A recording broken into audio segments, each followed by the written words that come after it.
When I started, I was like, well, I want to be a real estate investor. Okay. But that was about as far as I got. That was kind of what the goal was. There was no specifics around it, around what type of real estate investing, which made it difficult to kind of plan out and how to be successful.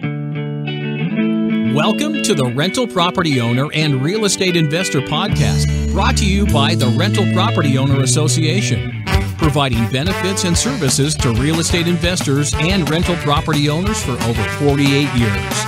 With your host, Brian Hamrick from Hamrick Investment Group.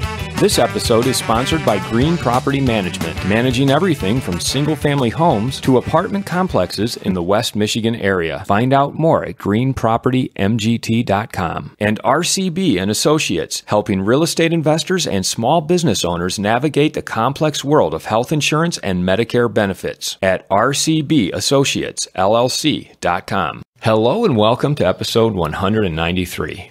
If you had to guess the reason why many entrepreneurs and real estate investors fail, what would it be? Lack of money, opportunities, or bad timing? Well, it's the opinion of my guest today that the number one reason that entrepreneurs fail is because they lack focus and they don't understand the value of creating and following specific goals.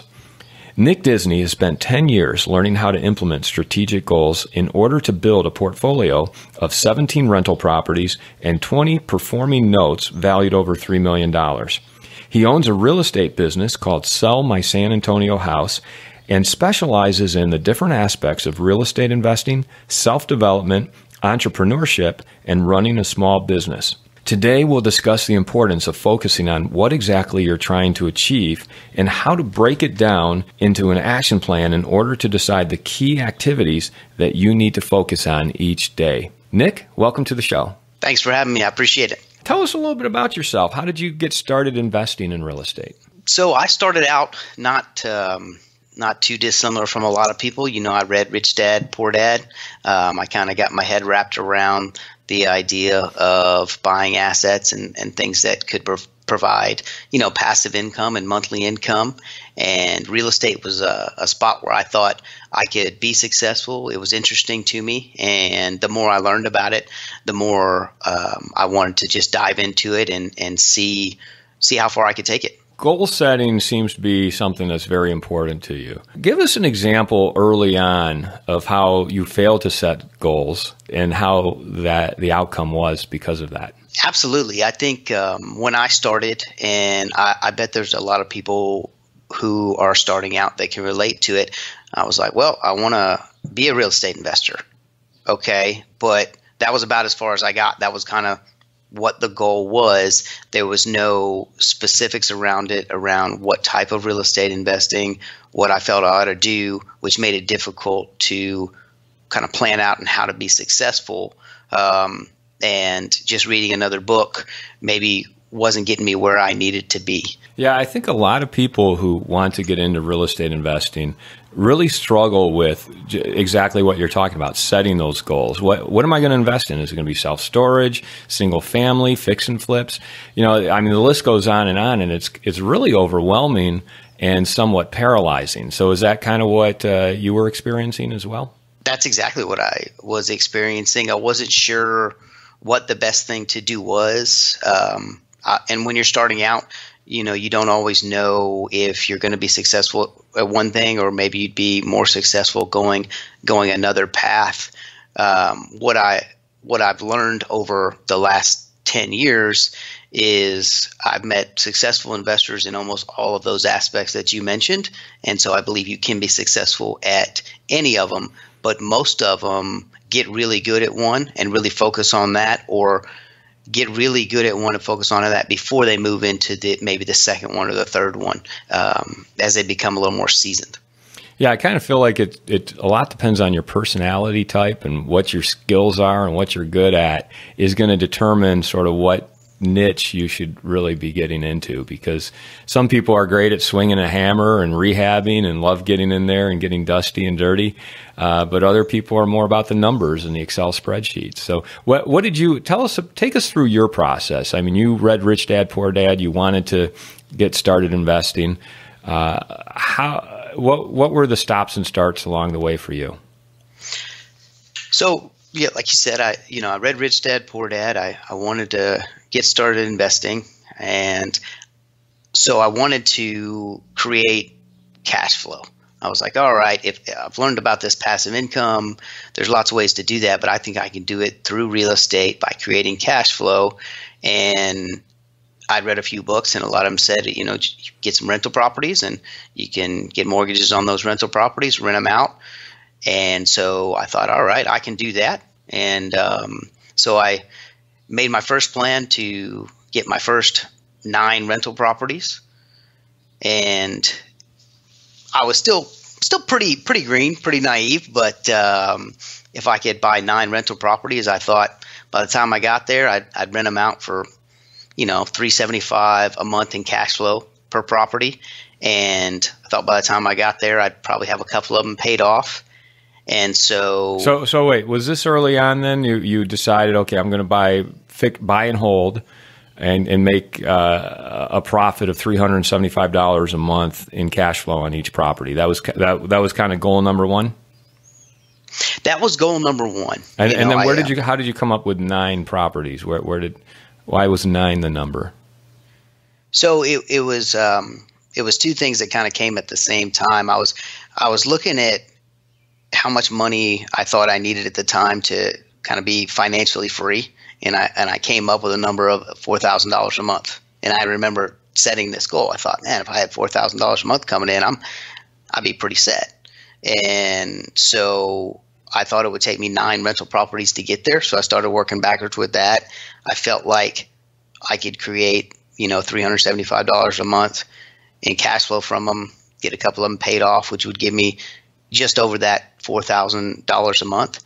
And I'd also learned from talking to some people that I could get 9 mortgages along with my primary residence for rental properties. So I was like, okay, this is what I'm going to do.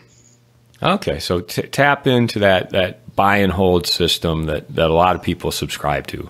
Buy a property, you can get up to 10 different residential mortgages, and that's a good spread though on cash flow. Was that doable at the time? Getting $375 a month on each rental property that you acquired?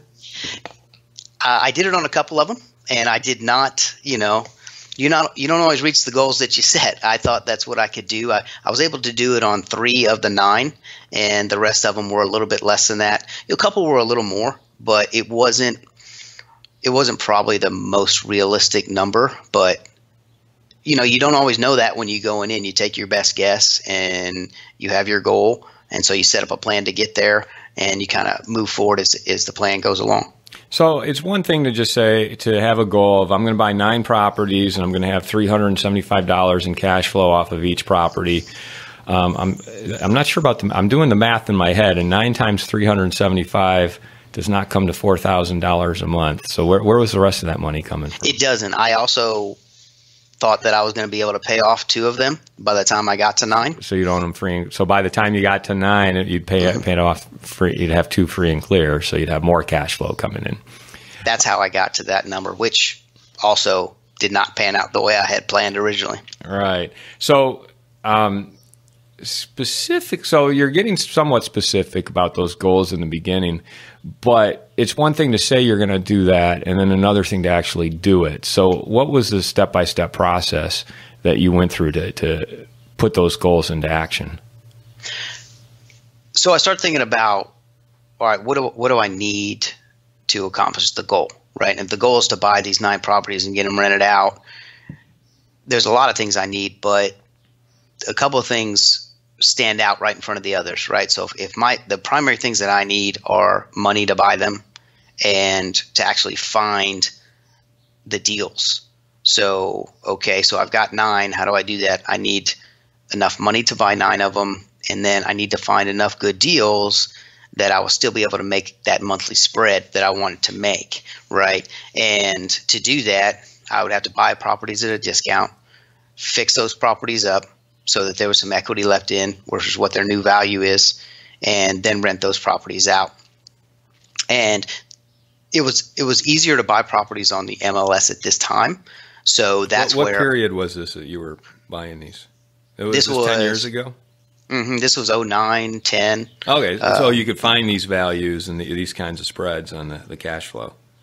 You could find you could find some of them. There was definitely more deals on the MLS. There was less people investing at the time, so that's where I originally started. I reached out to several agents and let them know what I wanted to do. Found a couple that I worked well with, and we started making offers.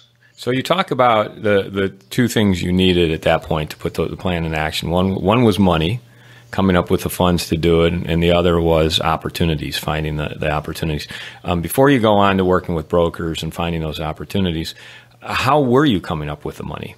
I had a job. I had more qualifying income, so I went into just different mortgage companies and talked to a few different people, and then I ran into some investors who were like, yeah, and they were happy to introduce me to the mortgage companies that they were using, and so I was able to then finance the properties on long-term notes, 30-year notes. The second part was then finding things at a bigger discount, which I also just met through referrals, just going out to different group meetups, talking to other people, anybody who said, oh, so-and-so invests in real estate, starting a conversation. And then I learned how to use hard money loans if I could find the properties at a discount. And once I had them fixed, then I could refinance those properties on longer term rental property loans, which made it where I could use less cash out of pocket, which I didn't have much to begin with. So I needed a system that would allow me to have less cash invested in each property. I'd like to take a moment to tell you about Green Property Management. Not only do they manage everything from single-family homes to apartment complexes in the West Michigan area, they also manage my entire portfolio. So I can tell you from personal experience that their unique flat fee management style is worth a closer look. If you feel that your property isn't operating to its fullest potential, then Green Property Management can help you take a holistic approach that will save you money, eliminate your headaches, and increase your net income. And if you're a property manager interested in applying Green Property Management's model, give them a call at 1-866-95-GREEN or visit them on the web at greenpropertymgt.com. Okay, great. So that was the money part. Those are good examples of how you can come up with the funds. And then with the opportunities, it sounds like you were doing some networking, meeting other real estate investors through different groups, and then working with realtors as well. That is what happened. I just started asking everybody if they knew any real estate agents that worked with investors or they'd heard about it. The one that I met that first worked out was actually I met him through my barber. I was in there getting a haircut, and so I just decided I was going to kind of bring it up and talk to everybody about what I wanted to do. And he was like, "Hey, this guy Manuel, he's a real estate agent, but he also buys investment property, helps some people." And gave me his number. I just called him up, and said, "Hey, I got your number. Here's what I want to do." And he's like, "Hey, man, absolutely, I can help you out." And we met, got along, and he really helped me find that first rental property. And he also helped me, kind of get over that fear of pulling the trigger. Yeah, that fear of pulling the trigger. Talk about that first rental property and just how that worked for you. I mean, being your first one, it's always daunting. It's always the scariest one, the first one. So, tell us how that went. Absolutely, it was a HUD home, and so I felt like it fit all my criteria. But like you said, it's always the hardest to pull the trigger on the first one. So I'm still super nervous. But he had bought homes in the area for himself, and we talked through it, and he was like, Nick, it's a good deal. And I knew it was, but sometimes when you don't have as much experience, you kind of will find ways to convince yourself that maybe something's going to go wrong and maybe things are harder than they're going to be. And we put in the offer. The offer got accepted, and finally I was just sitting there and I was like, you know what? You just got to pull the trigger. This is everything that you feel like you're looking for. And I'm okay with admitting I was probably shaking a little bit, but pulled the trigger on something that it needed some fixing up, but wasn't a major rehab. So what were you able to pick it up for? $63,000. And where did that money come from? So that money came from, I actually borrowed the majority of that money from some friends of mine. So I got a little outside the box, and I had some friends who one of them had 25,000, one of them had another 25,000, and one of them had 20,000. And we've been friends a long time, and they were good enough to let me borrow it, being that I would refinance back out of it and pay them back. How much did you put into it for rehab? It was actually $4,700. Okay. At the time, I thought this was a major, overwhelming project. It turns out it was some paint, some carpet, light fixtures. We put it on a new front door. It wasn't that much to do, so it didn't need as much work as I probably felt like it did at the time. Now, did you do that work yourself, or did you hire it out? I hired it out.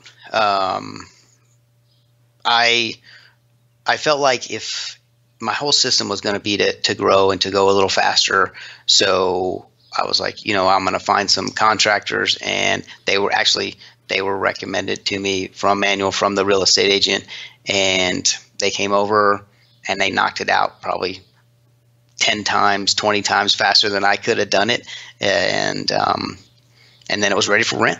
That's an important thing when it comes to building your portfolio. If you're the one doing the work on the home, then you're not out there looking for the next deal.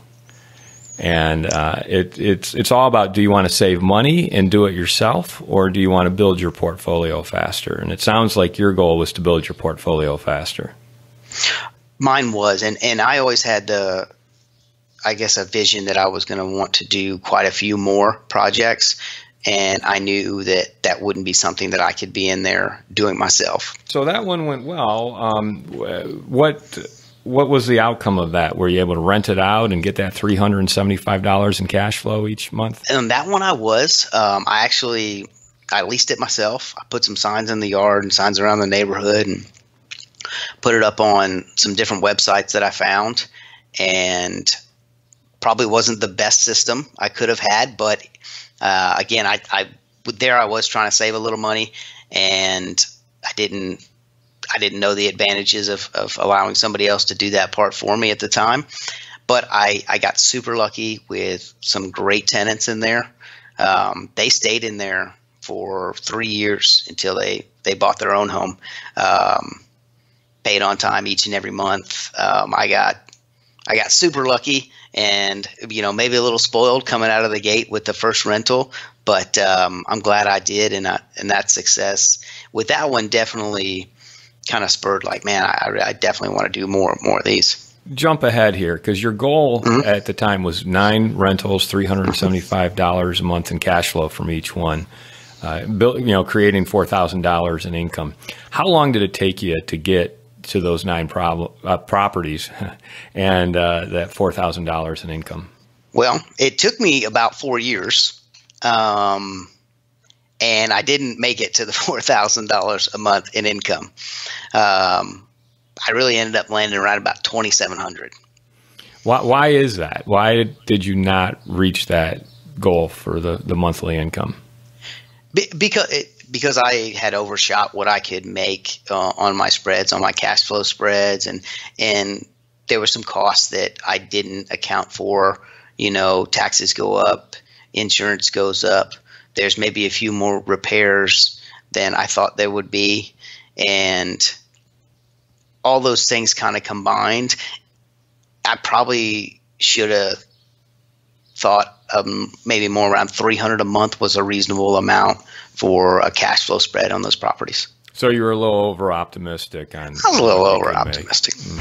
If you are thinking of leaving your W-2 job and becoming a full-time real estate investor, one of the greatest costs you must consider is healthcare for you and your family. When I made this transition 5 years ago, I found the whole healthcare insurance process to be confusing and frustrating. That's why I'm glad I met Chad Creasy at RCB and Associates. Chad is a professional healthcare insurance agent who helps real estate investors and small business owners understand and choose their best healthcare options. And best of all, his services are covered by the insurance company and won't cost you a dime. If you are expecting a change in your healthcare insurance coverage for any reason, or losing employer coverage, or transitioning into Medicare, then you owe it to yourself to contact Chad Creasy at rcbassociatesllc.com. It took you 4 years to get to that point. You sort of reached your goal as far as having the 9 properties, but you didn't have the cash flow. Mm-hmm. What was your thought process then? Because I know you're all about goals and strategic goals and the processes that it takes to follow them. Did you have to then change your goal, or what? Did you have to come up with a new goal at that point? What did you do? That's exactly what happened. I was excited. I was proud of myself because I'd made it to the 9 properties, and it took a lot of work, but I hadn't reached my monetary goal in creating enough cash flow. And so I kind of reset, as you're building goals and as you're going along, they're going to change over time. And if you do have some success, there's a good chance that they're going to get bigger, and you may have to adjust your process and how you're going to reach them. So for me, I looked at it and I was like, okay, I was still doing a lot of the things involved in the rental property business. And if you got 9 of them, that was a lot of my time. I couldn't get any more of these same type of mortgages that I wanted, in order to expand and grow that number. But I did set a new goal. I was like, well, I want to get to 10,000 a month. I think I can do it. 10,000 in income? In cash flow, yeah. In cash flow, okay. Per month. But you were over a quarter of the way there, so that's not bad. Yeah. I'm like, I can get there, but if I'm trying to do it now, probably a little more realistically at $300 a month, man, I could get another 24, 25 of these rental properties, and I don't have enough time to manage all of those. Plus, I don't have near enough money to get all of those. I don't know exactly where I'm going to get the money at this time, but I was like, well, let me just reset and work it backwards. If really my goal is $10,000 a month, maybe there's a better way to create some of this cash flow where I have a little less time managing the property, and also where I have maybe less capital in the initial purchase of the property. Because if I can do those two things, then I can accomplish my goal faster. Okay, so stop for 1 second. Let's think about that. So you're at a crossroads. This is an important crossroads because I think every investor reaches this. Every buy and hold investor will reach this crossroad at some point where you're like, okay, I've somewhat achieved the goal that I set, which is to buy this many properties. However, the reality is I'm not getting the cash flow that I had hoped to get at this point. In order to get that cash flow, I need to buy X number more of these types of properties, but then I have X times as much work and effort that I have to put into it. So that's a crossroad. And the two things that you said that you needed to change about the way you were going about things was, one, have less money into the deal. And I'm sorry, what was the other one? And the other was I didn't have enough time to go out manage these and build and the same way that I was going about my process of acquiring, rehabbing, and then leasing and managing the properties. Right. So a lot of people would just stop there and say, okay, I built this portfolio. I'll just nurse it along. It'll be good for my retirement. I'll have these things paid off free and clear by the time I'm 65 or whatever age, and I can just go there, but I'll focus on my job and just keep going with what I know and what I'm comfortable with. But you decided, no, my goal is $10,000 a month. So, all right, take it from that point, take us through the goal setting process. How did you go about achieving that? Or are you in the process of achieving it? No, I've gotten there. So I set the goal of the $10,000 a month, and I thought, okay, maybe there's some other options for things that I could do. And properties were becoming a little more difficult to find on the MLS. So I had, I started marketing for my own properties, and I thought, okay, what do I need? I need money. I'm going to need a lot more deals, and I'm going to need a way to create cash flow where I'm not putting as quite as much time into, managing these properties. And I met a guy and I learned about owner financing properties. And so I thought, okay, so I could do kind of what I was doing. I could purchase the properties that needed repair. I purchased them at a discount.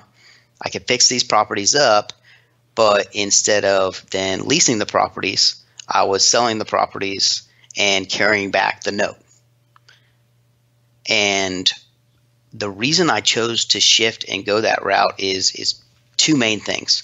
One, my cash flow per property would be a little bit higher, so I could get to that 10,000 number faster. And the amount of capital that I needed per property, these were actually slightly different properties. They were actually, this model kind of fit better at a little bit lower price point. So the amount of capital I needed per property was in there, and then was lower, And then the third part was, if I set these up the right way from day one, once I got them sold to the right homeowner, or at least my best attempt for that, I didn't have a whole lot to do after that, because I just had to manage I didn't really even have to manage the payments on the note. I just had to make sure that things were going according to plan. I wouldn't have things like maintenance, repairs, because I didn't own the property. Okay, so let's break that down. So the first point was you realized maybe owning and renting the property out and being the landlord wasn't the best business model. So it sounds like you were acquiring the properties at a lower price point, which means you were going into some of the C neighborhoods and the C properties, probably with purchase prices under $60,000. Is exactly right. Yeah. So, and by the way, that's a very interesting market, because banks do not like to make loans under $60,000, which leaves it to people like yourself who are willing to go in there and improve the property in the neighborhood and extend credit to potential homeowners who otherwise would not be able to get that type of loan. It also means you can charge a higher interest rate too, by the way, because it's there's very few options and a lot more perceived risk in that. But anyway, that's a market I'm familiar with too. So you're able to go into these neighborhoods, acquire the properties, probably for what, like $20,000-$30,000? Depending on how rough they were, I didn't. Just a couple that were under $30,000, but several in the 30s, $40,000 dollar range at this time. That they all needed work, but fix them up, have them nice, like a quality home. They all got roofs that don't leak. The plumbing works, electric works. Like had them fixed up where they would be, a nice rent ready property, and I could be out of there less than $55,000.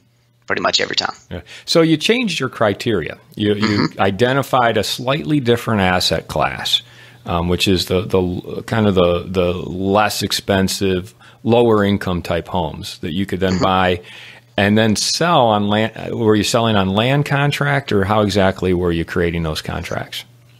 No, they different states, as you know, do things quite a bit different. So I was actually selling them directly to the homeowner. There's a third party mortgage loan originator, right? So that company would give them all the documents to qualify the person, right? So they'd say, here's their debt to income, here's their credit score. Would we approve them for funding? And they would create all of our mortgage docs. So it's very similar to what a mortgage you would get from a bank, but they have initial disclosures, they have final disclosures. So we'd set it up just like that. The attorney would obviously prepare the promissory notes, deeds and deeds of trust, and we would close them out just like that. So we go through the entire process because we have different rules and regulations here to set it up. Yeah, but by going through an MLO, a mortgage loan originator, you're making sure you're complying with Dodd-Frank and what's the other regulation? Texas Safe Act. Is one here. Yeah, so you and it's also becomes paper that you can sell later on if you decide to sell it. Yes. If you season that note for 12 months, you can then go ahead and sell that. So okay, so you changed your criteria. You also changed your strategy from being a landlord and renting out the property to being the bank. Basically, you became the bank, and you're holding the note on these properties. Now, the downside to that is you don't get the tax benefits of actually owning the property. So you're not getting the depreciation. You're not getting, whatever tax benefits you would get that you would write off against your income. But the upside is you don't have to take care of the property. The homeowner owns that property, and they're the ones who have to pay their property tax, their insurance, put a new roof on if the roof needs to be replaced. They just have to make sure they pay you your monthly mortgage principal and interest. Is that pretty much how it was? That's pretty much exactly how it was. With the rental properties, like you spoke about before, over 30 years you pay them off, you still do have the asset. If the person we sell the property to pays for 30 years or pays it off early, then they do own it in the end. But set it up with the right buyer, then there's a lot less that you have to do to manage that cash flow on a monthly basis. All right. Do you service the loans yourself, or do you have a servicing company that handles that for you? I do not. I have a servicing company. I started that way right out of the gate, so that there's never any questions about who paid what or who paid when. They pay all of their payments directly to the servicing company. The service company that I use will hold taxes and escrows, and so that they have the communication with the borrower, and they'll hold the taxes and escrow, and then they'll direct deposit my portion to me each time that a borrower makes a payment. Yeah. So it's great. I mean, it sounds like you're doing everything right. You've got the MLO, the mortgage loan originator, creating the documents and making sure you're complying with all of the federal and state laws. You've got a servicing company, a professional third-party servicing company working with the homeowners to make sure that they're paying their mortgage on time, and then contacting them if they're late for whatever reason. So, that's great. I think it's important to take note that you are doing it the right way, because I know a lot of people do it and they're like, oh, I don't want to pay an attorney to put all the paperwork together. I don't want to pay a servicing company. I'll just service the note myself. But yeah, it's a little extra expense, but tell us what kind of headaches you're preventing from happening.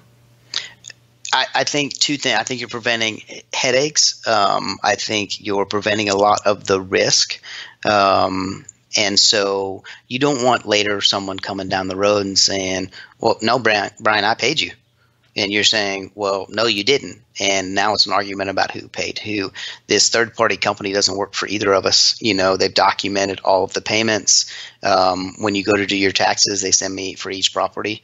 They send me a sheet at the end of the year. Here's how much interest you received. Here's how much principal pay down there was, which obviously makes it much easier for my taxes. And then using the other companies to vet the buyers and to put their stamp of approval, and then to have a licensed real estate attorney do all of your documents. There's no way someone can't come back and say, hey, you wamboozled me here, and that wasn't right. There's all these other people who are independent, who have no reason to do anything the wrong way as part of your team. And it is a little more effort. It's a little more expense, but there's a lot more peace of mind knowing that you did everything you could to do it the right way. And I think there's a ton of value in having that. Let's talk about the monthly income you're able to get from holding the note versus owning the rental property. Did it work out the way that you had anticipated, and what does that actually look like? It did. I've found, each property is slightly different, of course. And I was able to create closer to $550, $575 a month per property. Now, there's a couple of reasons I was able to do it, right? So I'm not responsible for taxes and insurance now because I don't own the property, right? So they're just going to make a payment of me of the principal and the interest. Yeah, right? What are you responsible for? Nothing really. You don't have to worry about maintenance or capital expenditures or anything. I just make sure that, I communicate with the note servicer, that, I guess I just double check to make sure that everybody paid. But and your expense ratio is very minimal, because really all you're doing is paying your servicer a certain amount each month to service that note. Is there any other expense that you have attributed to those notes? The only time is when, it's as hard as you try to set them up and put the best borrower in place and everybody be as successful as possible. If you do enough notes, some of them are going to default. Sometimes the person doesn't want to. I mean, they just have tragic things happen in their life and they can't make the payment. So when that does happen, there are some additional expenses there. But aside from that, there aren't any additional monthly expenses, besides having the servicing and what's your recourse if a borrower defaults? A couple things. I mean, you can reach out to them. Some will, say, hey, I didn't do what I said I would do, and I'm just going to turn the house back over, and they can do what's a deed in lieu of foreclosure. And it's basically they're saying, hey, for whatever reason, we're not able to make our payments and follow through on this mortgage. If we turn the house back over to you, will you not go through with the foreclosure process, right? That's the one option. And then the other option is just to foreclose on the property, and that happens sometimes. So it's not that one. It's not a lot of time. I mean, I don't do the process myself, right? You hire a foreclosure attorney. They'll follow all the steps just the way they should be followed, and then you foreclose on the property and can take that asset back if nobody buys it at the auction. Yeah. So worst case scenario is you take the property back. Well, the worst case scenario is you foreclose, and when you say if nobody buys it at auction, you take the property back and you just sell it again, basically, right? Take the property back. You're probably going to have some expenses in rehab. Sometimes there's not very much, sometimes you just have to repaint, carpet, and some floors. Sometimes there's a little more wear and tear on the property, fix it back up and resell it. Mm-hmm. And if it sells at auction, it seems like you'd get paid the unpaid balance. So whatever was owed on that property, it goes into your pocket. Correct. And you're in Texas too, so I'd imagine it's a lot easier to foreclose in Texas than it is in other states. I do hear it is much easier to do it in Texas. I've obviously never tried to do it in another state. It's about 45 days, once you start the ball rolling. I try to set everything up because it's better for me and it's better for the borrower if they're super, super successful and they make their payment every month. They get the opportunity to own this home. They're super happy. They make their payment to me as the bank. I'm super happy. I wish they would all go that way, but things do happen, and then we have to go the other direction or foreclose on the property. Okay. So let's get back to your goal. It was to make $10,000 a month in cash flow. How long? And within 4 years, you had reached $2,700 a month in cash flow. How long employing this new strategy did it take you to get to that point where you had achieved that goal? I did it in less than 2 years. Okay, less than 2 years. How many properties did you have to acquire, rehab, and then sell and hold the note in order to achieve that in 2 years? That was 11 additional properties. Okay. So you more than doubled the number of properties that you had picked up. The difference was instead of rehabbing them and then renting them out as a landlord, you rehabbed them and then sold them and held the note. Correct. And I would say the other big difference is, I gained a lot of experience from day one is one part.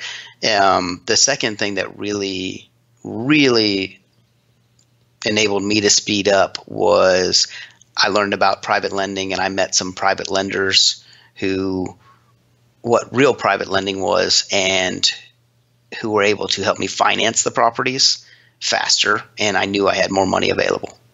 What difference did that make? What did you learn about private lending that helped you accelerate your strategy?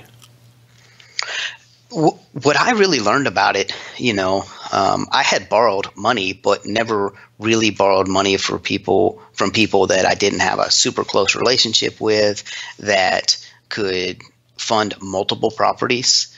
I got introduced to some more seasoned investors, and they taught me, we'll just find some private lenders, and they would introduce me to some people. And if you can perform for them, they oftentimes have a lot of money that they would like to invest, and they'd like to invest it in things that are secured by real estate.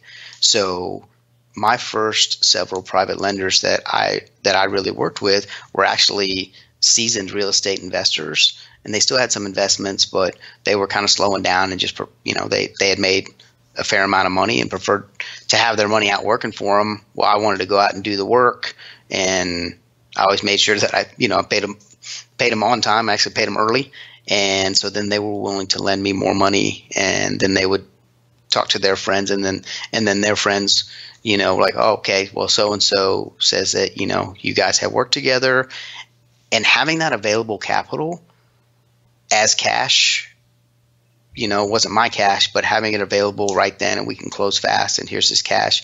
As soon as I saw them, I knew I could acquire the properties, and funding became much less of a problem for me. Once you achieve, so it took you 2 additional years to achieve that goal of $10,000 a month. Now you're at a different crossroads. Mm-hmm. Did you create new goals at that point, or did you just decide, okay, I've achieved my goal, I'm going to just coast along now?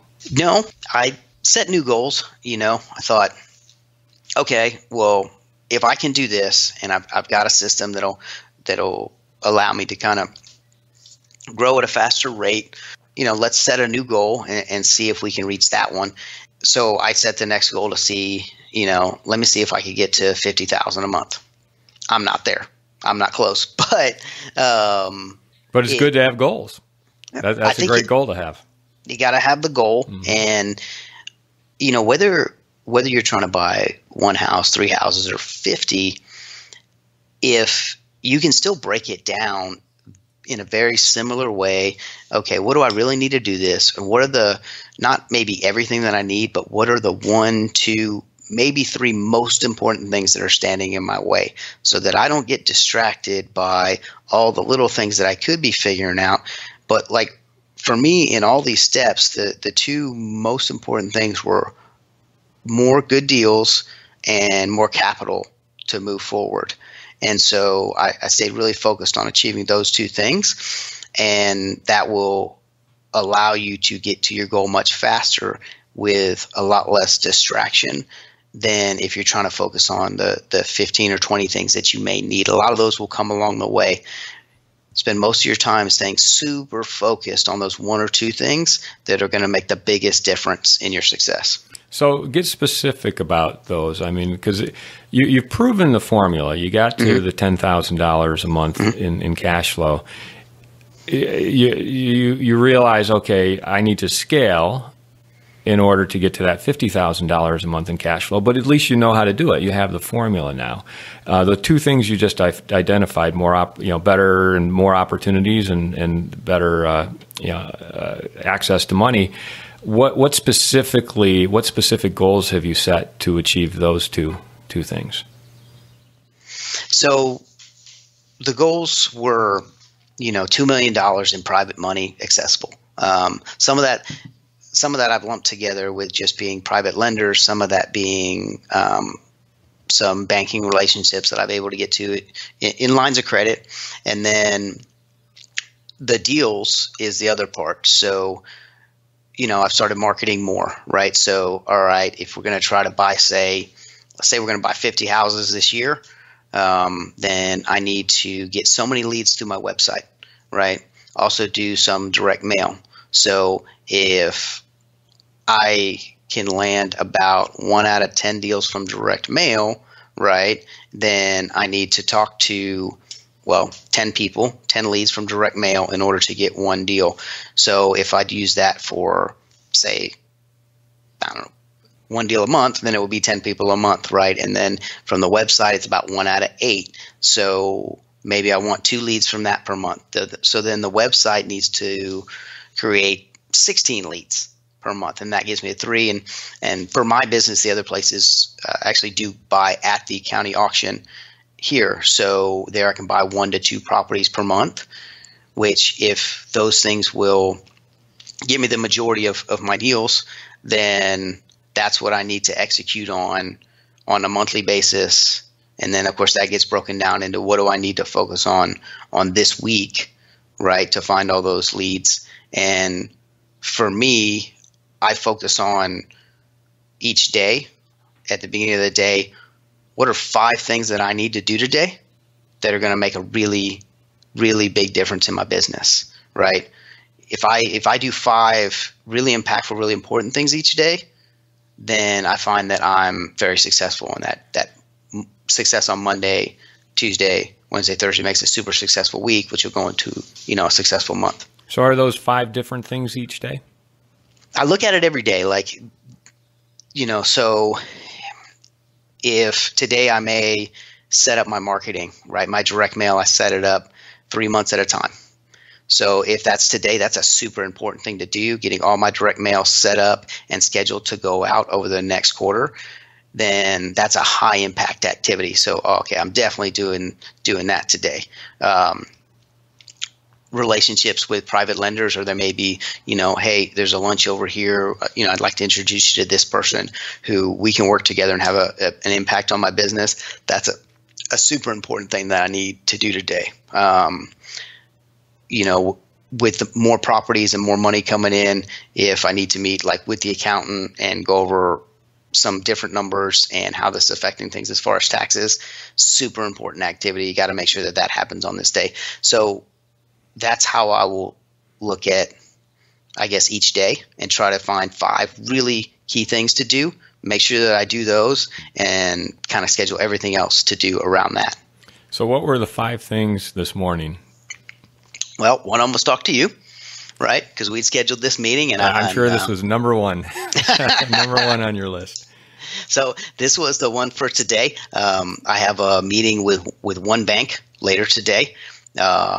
They've been very helpful in the business and helping with some of the funding in the forms of lines of credit. So that is super important that I make sure that I do that today. I have 2 leads to follow up on, right? So that was the third thing that I needed to make sure that I do today. I have an assistant that helps me out with a ton of stuff, and we had some stuff to set up and as far as what she's working on for the rest of the week, right? So having her out doing what she needs to do while I'm working on some other things is super important. And the 5th thing was there's a guy who's coming back from vacation who helps actually sell a lot of the owner finance properties for me. And so I need to meet with him and recap kind of, here's what's happened while you were gone. Now that you're back in, here's what we could really use your help with for the rest of this week. So what are some things that come along and distract you from these goals? Is that new shiny object syndrome? I personally invest in single family real estate. I've found a system there. It works well, and I'm able to grow it, and I think I can scale it. But there's other things that other investors do that I'm definitely interested in, and I have to be careful that maybe it's the right time to really dive into that path. Maybe it's not. I'm interested in self-storage. There's a lot of people who have a ton of success with commercial property and large multifamily properties, which I don't have experience there. I know that, like we talked about, all these places can be successful, but staying really focused in the core business, and not getting distracted by the new shiny objects. And then the second part is just not letting the little things bother you, because you're a real estate investor. There's always going to be little things that come up, and that can distract you from your primary things that you really need to be working on. So just making sure that I address those when it's the right time to address them. Give us an example. Somebody will call and say, "Oh, well, I thought we had this lead on this property, and the people have already signed the contract, but now we can't get a hold of them. You talked to them before. Can you call them right now?" Well, I can't call them right now because I've got this other thing that's in there. I'm happy to help you out. I'm happy to do it. Hey, is it all right if we do it at 2 o'clock this afternoon? That's a technique that I use all the time, and I find that about 99% of the time people will say, "Oh, yeah, sure, that'd be fine." They may come to you like it's got to happen right now, and it's the most important thing on your plate. But if you just say, absolutely, I want to help you, and give them a time that's a little later, most of the time it's not a problem at all. So something like that. As we wrap it up here, Nick, are there any other goal-setting concepts or lessons that you've learned that you'd like to share with our listeners? A couple of things, and I learned this from, I guess, my own maybe mistakes or key learnings. Setting a goal to own 100 rental properties or something that's a huge goal is great. And I think that can be part of your goal setting process and maybe a really important part. But if you haven't bought any properties yet, you're really having trouble getting started, I think it can also be really distracting trying to achieve this monster goal where maybe you have that as your 10-year goal or your future goal, but break that down and really think about, okay, well, what is this goal for this year right here, and what do I need to focus on today to get that first property or that second property or maybe your third, just that next one in line? What I really, really got to hyper focus in on, and then that's my next step. Okay, what are the most important things? Like if I had to tell myself the two most important things that I need to do to achieve this next goal, what are they? All right, I know I'm going to focus the vast majority of my time on these couple of things so that I know I'm doing the most important stuff that's going to help me achieve that next goal, that next step, and then look to build upon that momentum as you get going. And how would people get a hold of you if they wanted to do so? My website has all my information on it, sellmysanantoniohouse.com. It's got my phone number. If you want to shoot me an email, nick@sellmysanantoniohouse.com. I try to get back to everybody that I can, but you're always welcome to give me a call. I'm on the phone quite a bit, 210-201-6644, and if I don't answer, leave me a message, and I'll give you a call back. Great. Well, Nick, this has been a really informative conversation, and I think it's a helpful and instructive conversation, especially for people who are just getting started or trying to figure out how to go about building that real estate portfolio, much in the same way that you did. And you can kind of see the progression of your thought process as you started with single-family rentals and then reached a certain point where you'd achieved some of your goals, but you realize, okay, I need to kind of change my goals. And that kind of brought you into, okay, well, why don't I just hold the note? And here's the specific things I need to do to get to $10,000 a month in income. Here's what you're doing now to get to $50,000 a month in income. It's very helpful to hear you explain your process. And I think it's going to help a lot of our listeners kind of define what their goals are too. So thank you very much for having this conversation with us. Fantastic. It's been my pleasure. I really appreciate you having me on. I want to thank everybody for listening to this episode. I'm your host, Brian Hamrick from Hamrick Investment Group. And you can find out more about me by going to higinvestor.com. That's higinvestor.com. And you can also ask questions and join us on Facebook by going to RPOA, Rental Property Owner and Real Estate Investor Podcast. This episode was sponsored by Green Property Management, managing everything from single-family homes to apartment complexes in the West Michigan area. Find out more at greenpropertymgt.com. And RCB and Associates, helping real estate investors and small business owners navigate the complex world of health insurance and Medicare benefits at rcbassociatesllc.com. You've been listening to the Rental Property Owner and Real Estate Investor Podcast, brought to you by the Rental Property Owner Association. You can find out more at rpoaonline.org. If you enjoyed this podcast, please go to iTunes to subscribe, rate, and review.